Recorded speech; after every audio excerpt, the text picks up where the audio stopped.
Okay, so now what am I doing? So I have x squared equals x plus 6. And now notice that I'm subtracting x from both sides and I'm subtracting 6 from both sides.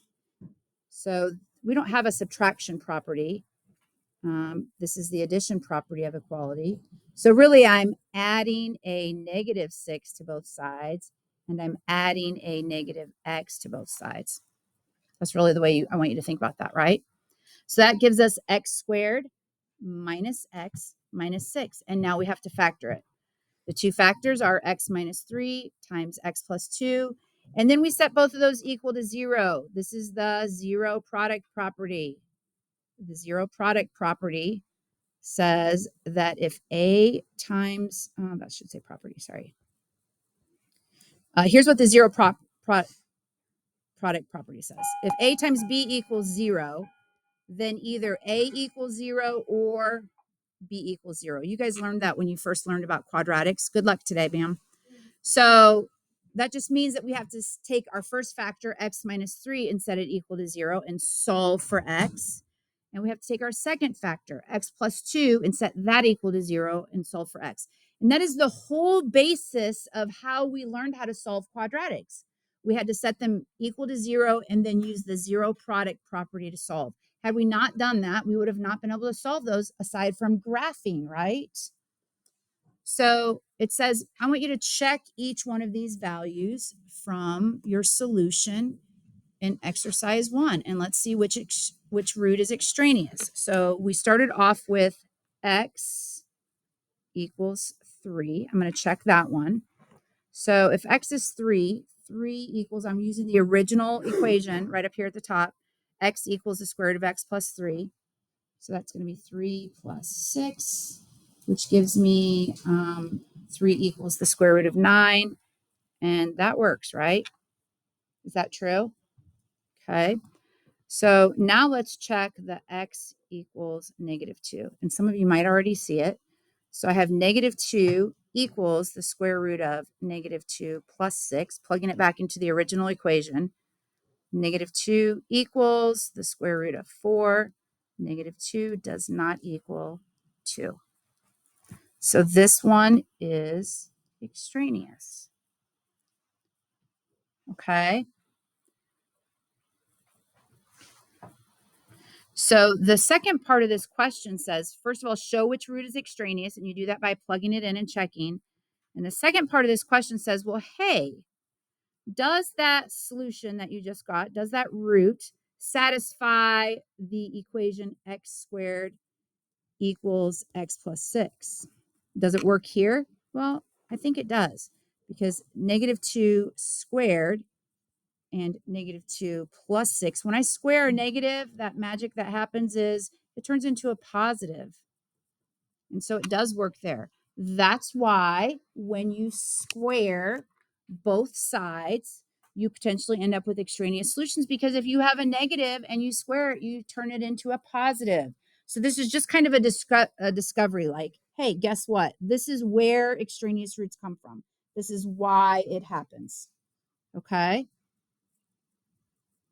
It says that the operation of squaring is irreversible, meaning that once we've squared, we can't go back to the original. Let's look at another example. So consider this relatively easy equation. So I have negative 2x equals 6.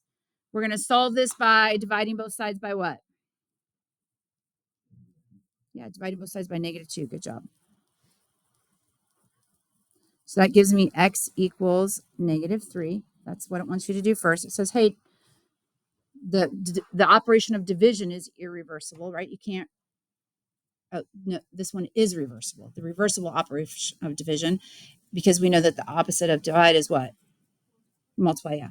So solve this equation first by squaring both sides and what extraneous root has arisen. So now it says, hey, I want you to square both sides.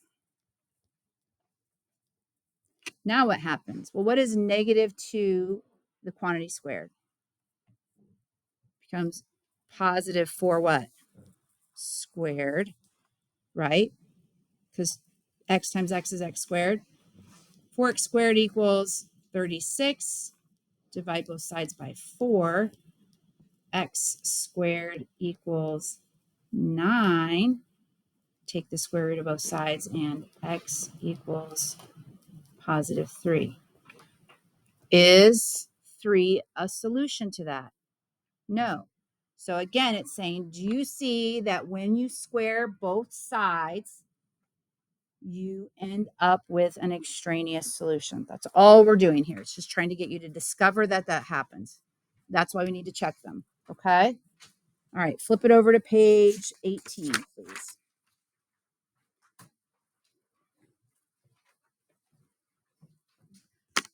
All right, so in the case of solving square root equations, because we square both sides at some point to remove the radical, we sometimes introduce solutions that don't make the original equation true.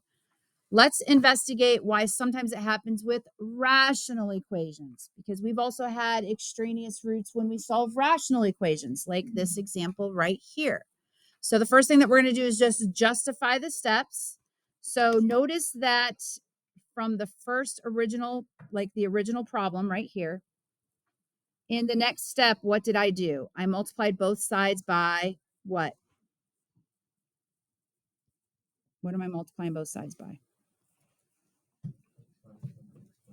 Yeah, x minus 1 times x plus 3. So this is just whatever I multiply by on one side, I multiply by on the other. This is just the multiplicative property of equality. Okay. And then it looks like we did some canceling out here. That gave us x times x plus 3 and x minus 1 times 2x plus 6. And then it looks like we did some distributing in this step. We distributed. And then what happened? Well, we added a negative x squared and we added a negative 3x to both sides. So what property is that? Yeah, the addition property of equality. And so we end up with 0 equals x squared plus x minus 6, which factors into x plus 3 times the quantity of x minus 2, which means that either x plus 3 equals 0 or x minus 2 equals 0. What lets us say that? Zero product property. ZPP. Are you guys okay if I write it like that? Zero product property. Okay. Which means that x equals negative 3 or x equals 2. Which of these two solutions is extraneous, and how do you know? So do you want to plug them back in to check which one works, or is there a better way?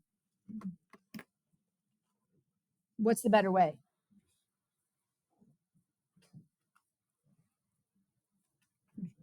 Okay. All right, let's plug them back in.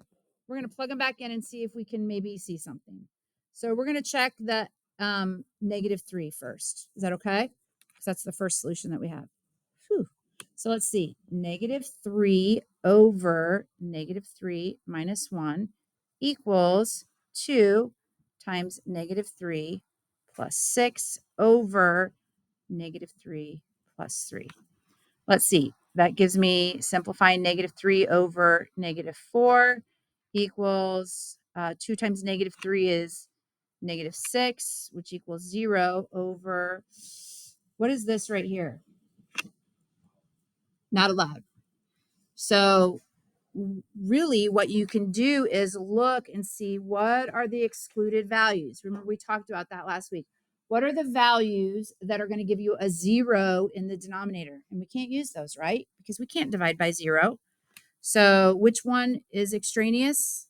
Well, x equals negative 3. Why? Because you cannot. What am I going to write there? Divide by 0. Ever. Not even on a sunny Monday or a not sunny Monday. Ever. You can't divide by 0. Okay.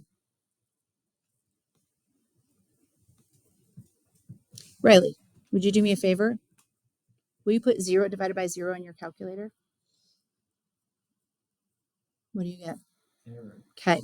So 0 divided by 0, those are the same in the top and in the bottom. You would think that 0 divided by 0 equals 1, right? Right? Wouldn't you think that? But it does not. Don't make that mistake. Okay. All right.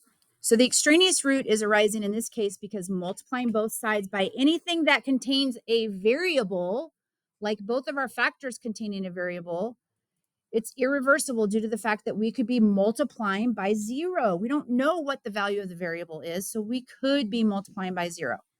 So consider this very simple equation, 5x equals 15. The only solution for that is x equals 3. But what if we first took 5x equals 15 and we multiplied both sides by x minus 1?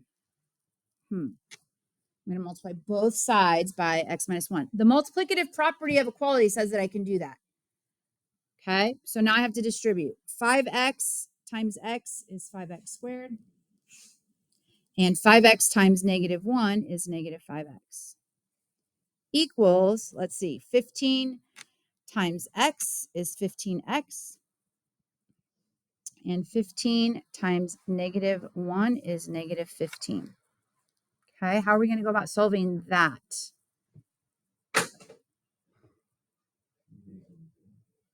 Set it all equal to 0. So are you okay with me subtracting or adding a negative 15 and then adding a negative 15x and positive 15? So negative 15x and positive 15 to both sides. That gives me 5x squared minus 20x plus 15 equals 0. Now what can I do? Think about your factoring rules. The number one rule for factoring is to look for a GCF. Is there a GCF in that? Yeah, we could divide everything by 5. So if I take out a 5, I have x squared minus 4x plus 3 equals 0. And that factors into x minus 3 times x minus 1 equals 0. Negative 3, negative 4, that's where I get that term. And a negative times a negative is my positive, okay? So that means that x equals 3, which we already know that, but it also means that x equals 1. And 5 times 1 does not equal 15. So it says what extraneous root has been introduced? This one, x equals 1. X equals 1 is the root. Why is that? Well, because x minus 1, if we set it equal to 0, gives us that root. And that's what we multiplied both sides by. So every time you multiply by a factor, you have to think of what that root is, and that's what you're introducing into that problem. And if it's an excluded value, you're going to have to check it, okay? That's your lesson for today. That's your whole lesson for today. Just want you to think about where those come from. So homework is page 19 and 20. 19 and 20. And I believe that we have a Delta Math. I need